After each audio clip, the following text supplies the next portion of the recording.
오늘 말씀을 제가 좀 준비하면서 제가 예전에 읽었던 책 가운데 이 하나님의 모략이라는 책이 생각이 났습니다. 신학자이며 철학자였던 달라스 윌러스 교수님이 쓰신 책인데요. 오래전에 제가 읽었던 책이라서 책의 내용이 다 생각나고 그런 건 아닌데 그냥 제목만 떠올랐습니다.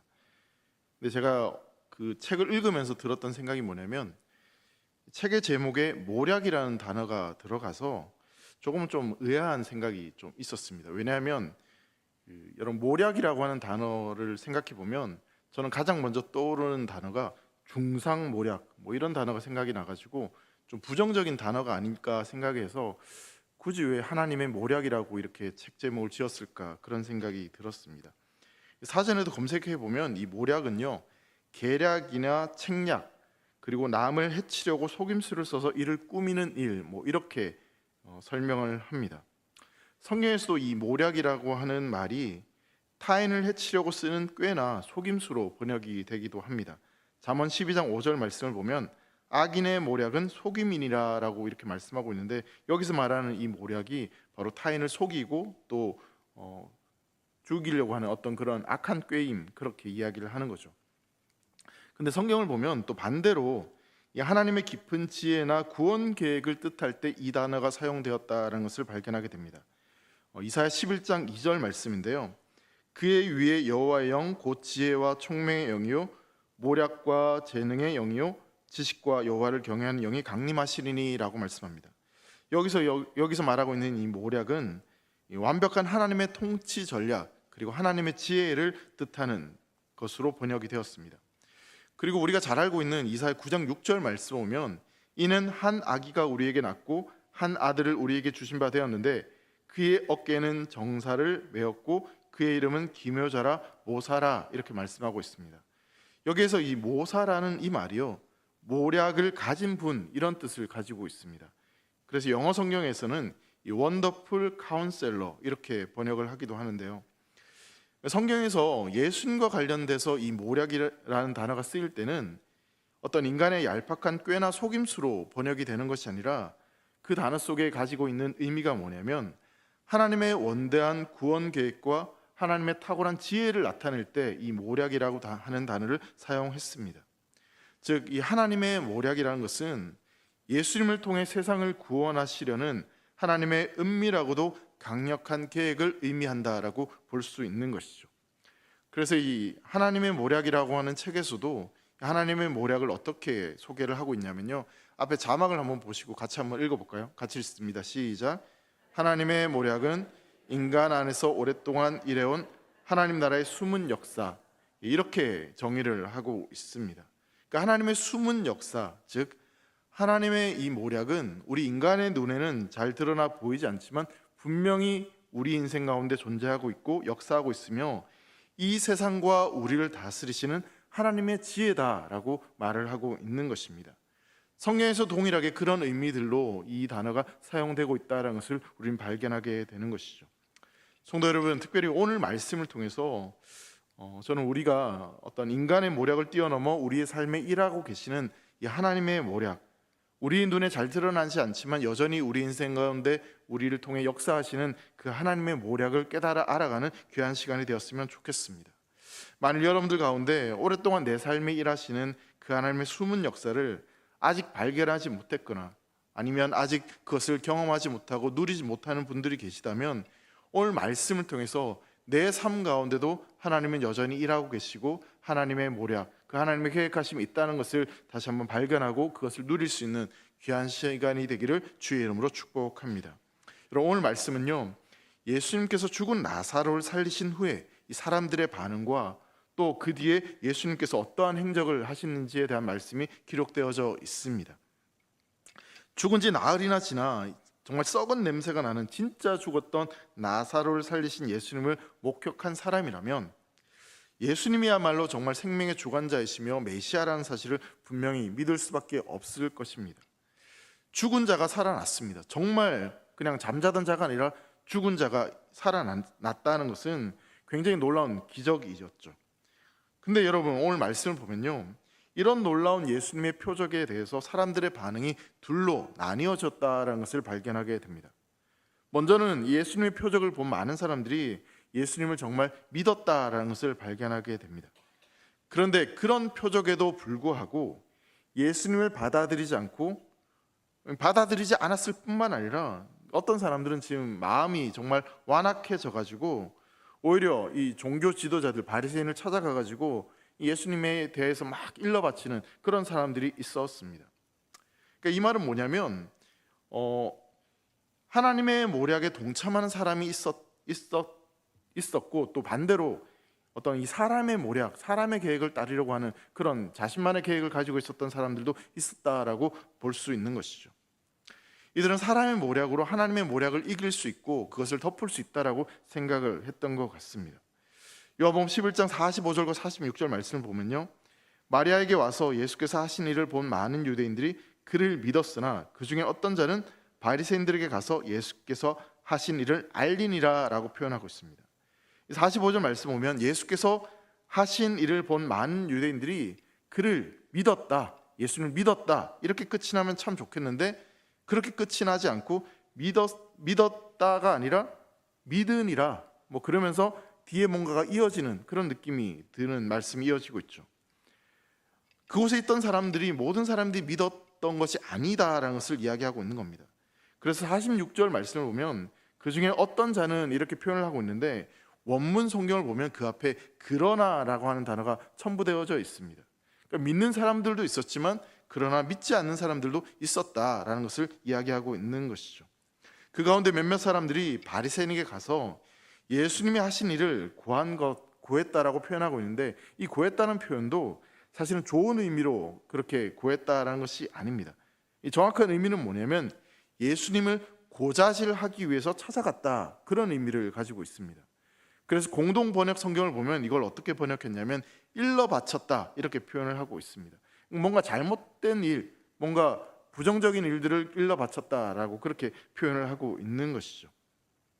즉 나사로가 죽었다가 살아났는데 그걸 실제로 본 사람들 가운데 예수님을 안 믿는 사람, 그러니까 예수님을 안 믿는 사람들이 있었다라는 것이죠.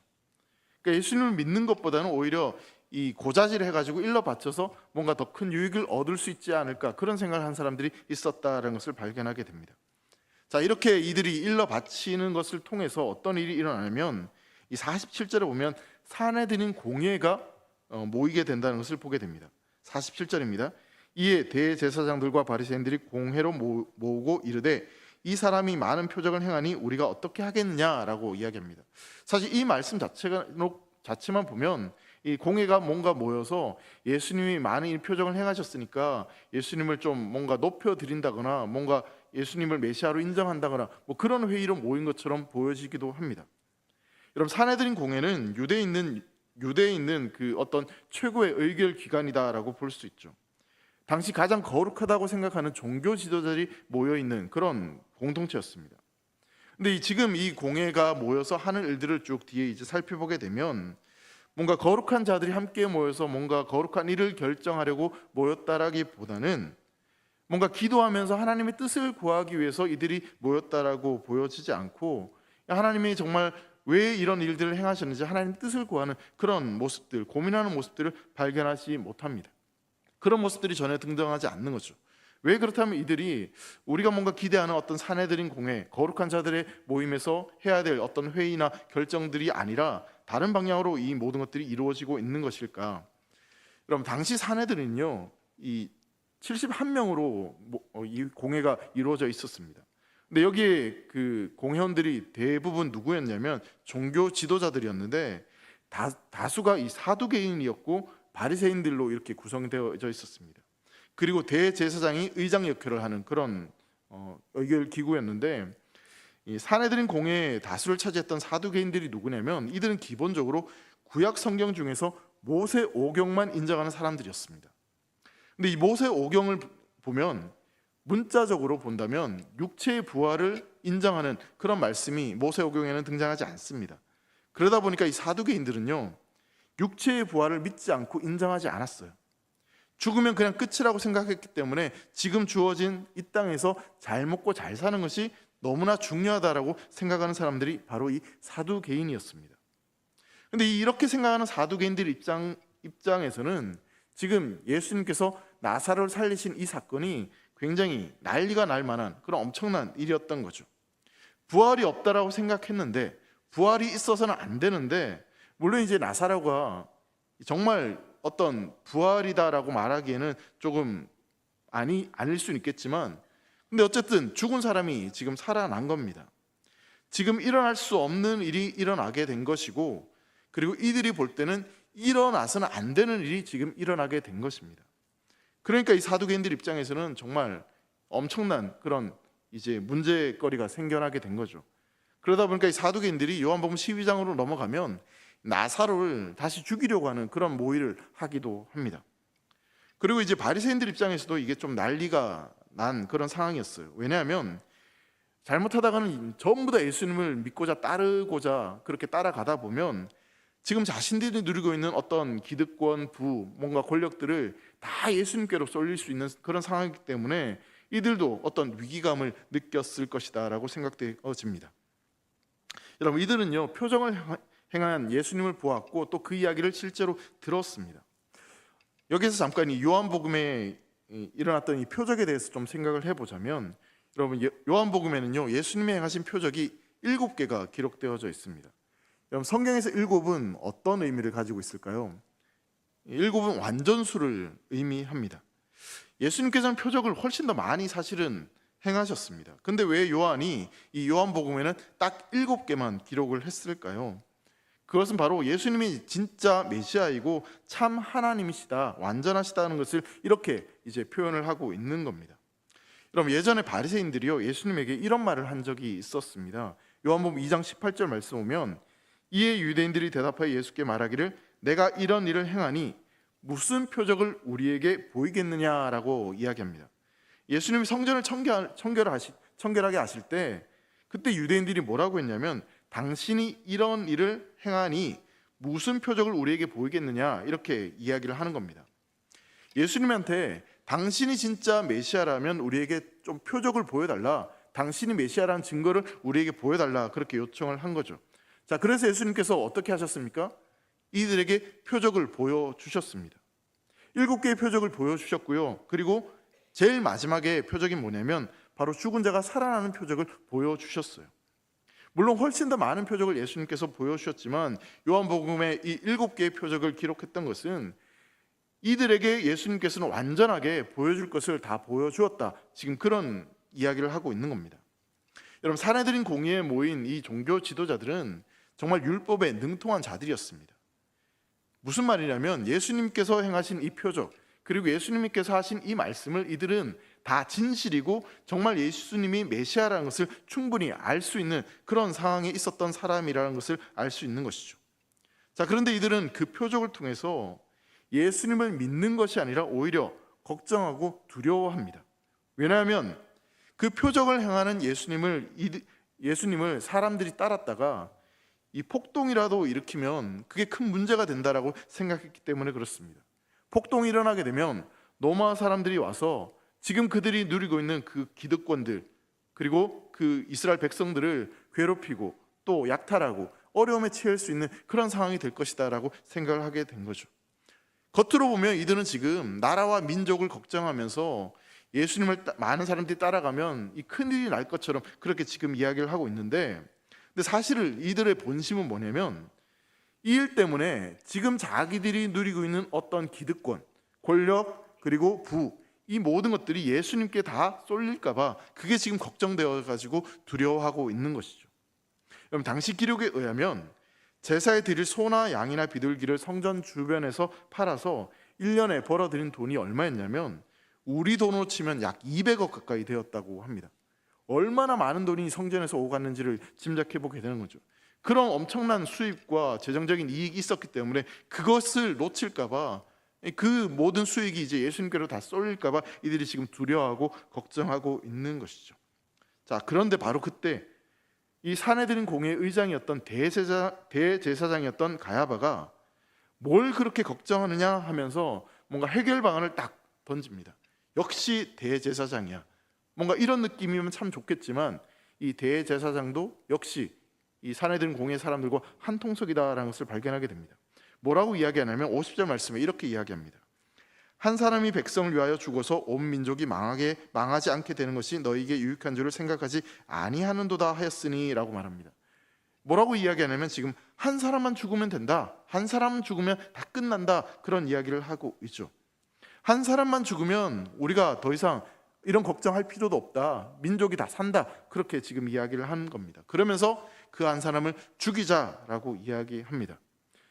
이 말을 하는 대제사장의 말을 들어보면 마치 구약에서 유월절에 어린 양 하나를 잡아서 죄를 씻는 그런 일처럼 연상되기도 합니다. 근데 사실은 이 가야바의 말도 그런 의미의 말은 아니었어요.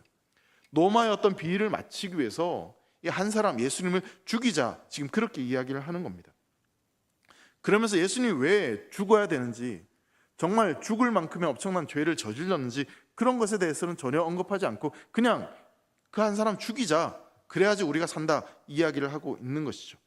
자, 그렇게 돼서 53절 말씀 보면 이날부터는 그들이 예수를 죽이려고 모의하니라 라고 말씀을 하고 있습니다. 많은 사람이 질병을 고치고 또 죽은 자를 살리셨고 배고픈 자를 배부르게 하시고 상처 입고 고통당하는 자들을 치유하시고 회복하신 그 예수님을 죽이기 위해서 본격적인 모의가 지금 시작되고 있는 것을 보게 됩니다. 여러분, 이 사건을 통해서 우리가 발견하는 게 뭐냐면 나사로가 다시 살게 되는 그 사건을 통하여서 결국은 예수님이 죽게 되는 이야기, 죽게 되는 모의로까지 이어지게 된다는 것을 보게 됩니다.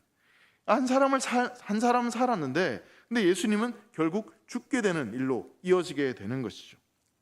여러분, 나사로가 죽었다가 다시 살아났는데 예수님을 믿을 이런 엄청난 표적이 일어났음에도 불구하고 이것을 믿는 사람들이 있었지만 반대로 믿지 않는 사람들이 있었습니다. 많은 증거와 분명한 증거가 있다고 해서 믿는 것이 결코 아니다라는 것이죠. 반대로 적은 증거와 이 불명확한 증거가 있다고 해서 믿지 못하는 것도 아니다라는 것을 보게 됩니다. 여러분, 안타깝게도요, 이렇게 죽은 자가 살아나는 엄청난 표적을 이들이 보았음에도 불구하고 이들은 예수님을 믿기는커녕 오히려 죽이려고 모의를 하기 시작합니다. 여러분, 여기서 모의라는 말은요, 말 그대로 의논하다, 헤아려보다, 작정하다, 계획하다, 이런 의미를 가지고 있습니다. 혹은 이 말이 모략을 짜내었다, 이렇게도 번역을 할 수 있습니다. 즉, 이들이 모여서 지금 사람의 모략을 다 짜내면서 어떻게 하면 예수님을 죽일 수 있을까, 그런 의논을 하기 시작했다는 것이죠. 자, 그런데 여러분, 그렇게 사람이 자신들의 어떤 계획과 의도를 가지고 모략을 가지고 뭔가 예수님을 죽이려고 하는 그런 계획들을 세웠지만 여러분, 오늘 본문에서는요, 그것을 뛰어넘는 하나님의 엄청난 모략이, 하나님의 계획이 있었다는 것을 발견하게 됩니다. 잠언 16장 9절 말씀 보면 사람이 마음으로 자기의 길을 계획할지라도 그의 걸음을 인도하시는 이는 여호와시니라 라고 말씀하고 있습니다. 여러분, 이 말씀 그대로 오늘 본문에서도요, 사람의 모략을 뛰어넘는 하나님의 모략을 우리는 발견하게 됩니다. 물론 오늘 본문에서 하나님의 모략, 하나님이 모의하셨다, 이런 표현이 정확하게 나오지는 않습니다. 하지만 이 본문 속을 우리가 가만히 살펴보면 이 모든 사람들의 어떤 모의와 행동을 뛰어넘는 하나님의 모략이 숨겨져 있다는 것을 발견하게 되죠. 여러분, 50절 말씀을 보시면 가야바의 이 말이 한 사람이 백성을 위하여 죽어서 민족 전체가 망하지 않는다, 그래서 우리에게 그것이 유익할 것이다 라고 이야기를 하고 있는데, 여러분, 이건 분명히 지금 가야바가 이런 계획들을 세운 겁니다. 사람의 모략이 맞습니다. 근데 이거는 악한 모략이었죠. 예수님을 죽이려고 하는 그런 악한 모략이었습니다. 예수님을 죽이자는 그런 계획이었어요. 근데 51절과 52절 말씀 보면 이 악한 모략이 어떻게 예수님께서 말씀하시는지 이렇게 말씀하는데요, 우리 한번 같이 읽어보겠습니다. 51절과 52절 같이 한번 읽습니다. 시작.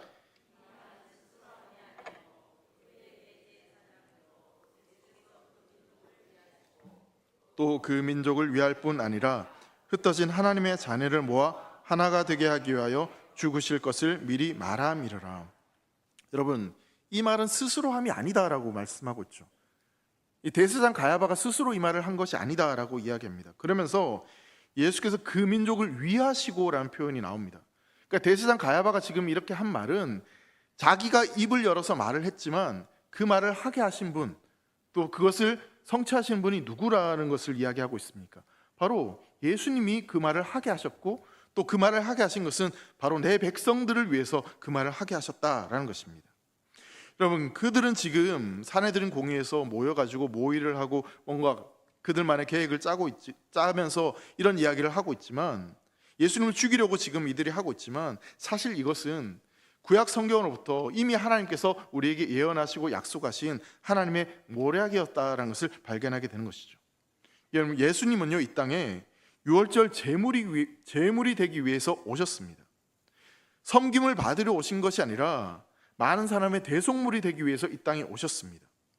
예수님께서는 처음부터요, 십자가에 달려 죽으시기 위해서 이 땅에 오신 겁니다.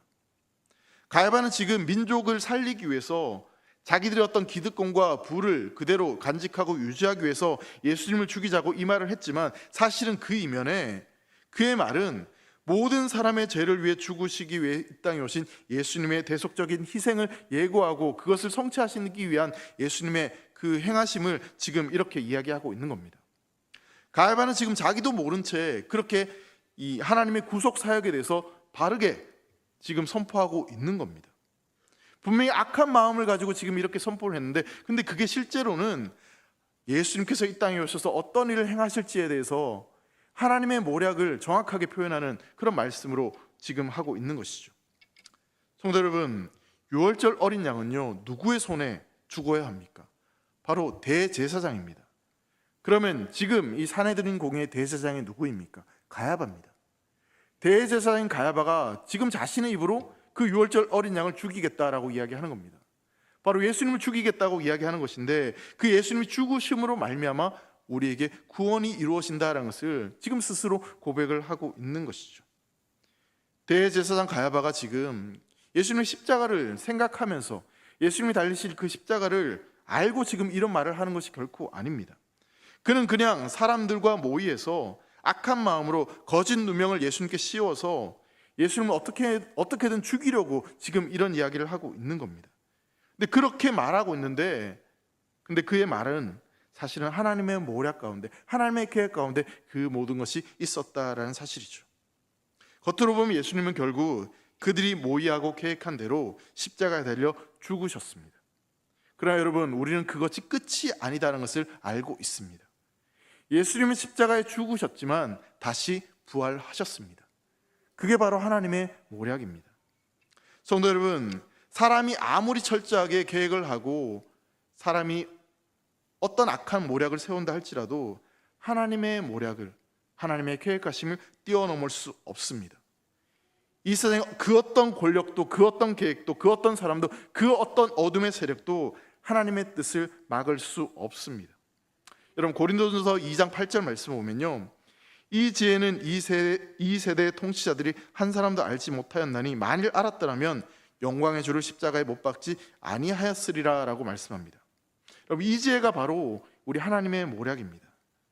보기에는 이 세상 통치자들이 이 세상을 지배하고 다스리고 이끌어가는 것처럼 보이지만, 여러분, 그 모든 것은요, 하나님의 뜻과 하나님의 계획 가운데, 우리 눈에, 인간들의 눈에는 보이지 않지만 하나님의 모략, 그 계획 가운데 이루어지고 있다는 사실을 꼭 믿으시길 바랍니다. 여러분, 하나님은요, 이 가야바의 악한 모략까지도요 사용하셔서 하나님의 뜻과 계획을 성취하십니다. 악인들의 악한 의도조차도 사용하셔서 하나님은 하나님의 뜻을 이루어 가십니다.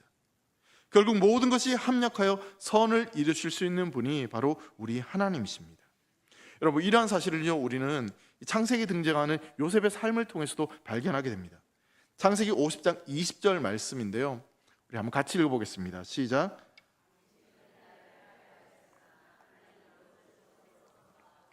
오늘과 같이 많은 백성의 생명을 구원하게 하시려 하셨나니. 여러분, 우린 요셉의 이야기를 너무나 잘 알고 있죠. 요셉의 형들이 요셉을 죽이려다가 차마 죽이지 못하고 구덩이에 던져버리고 결국은 은 20에 요셉을 팔아버렸습니다. 형들은 요셉만 없어지면 이 아버지의 사랑을 우리가 다 독차지할 수 있을 것이다, 그런 기대를 했습니다. 형들의 약한 모략으로, 그들이 세운 어떤 모략과 계획에 의해서 요셉은 애굽으로 팔려가게 되었습니다. 그곳에서 요셉은 참 많은 고난과 아픔을 겪었죠. 근데 애굽으로 팔려간 요셉이 결국 어떻게 됩니까? 그 수없이 많은 고난을 통해서 그 고난을 거치고 난 뒤에 요셉은 애굽의 총리가 되었습니다. 하나님은 요셉 이 한 사람의 어떤 성공 스토리, 그 이야기를 지금 펼쳐가는 것이 아니라 요셉을 통하여서 하나님의 모략이 결국 뭐였냐면 요셉을 통하여서 그 민족을 다시 일으켜 세우려고 하는 그 하나님의 계획을 성취하십니다. 그래서 결국 요셉이 훗날 자신들 앞에서, 형들 앞에서 이렇게 고백을 하는 거죠. 당신들은 나를 해하려 하였지만, 당신들의 계획은, 당신들의 모략은 나를 죽이려고 나를 해하려는 계획이었지만 하나님은 그것을 선으로 바꿨다. 무슨 얘기입니까? 하나님의 모략은 그것을 통하여서 우리 민족을 구원하고 세우고자 하는 하나님의 뜻과 계획하심이 그 가운데 있었다라는 것을 이야기하고 있는 겁니다. 성도 여러분, 우리가 붙잡아야 될 것은요, 바로 이 하나님의 모략입니다. 하나님의 계획하심, 하나님의 뜻을 우리가 붙잡아야 되는 것이죠. 여러분, 바로는요, 이스라엘 백성들의 숫자가 많아지니까 남자아이들이 태어나는 즉시 다 죽이라고 이야기를 했습니다. 이게 인간의 모략이었어요. 그렇게 하면 이스라엘 백성들이 더 이상 커지지 않고 많아지지 않을 것이다라고 생각했죠.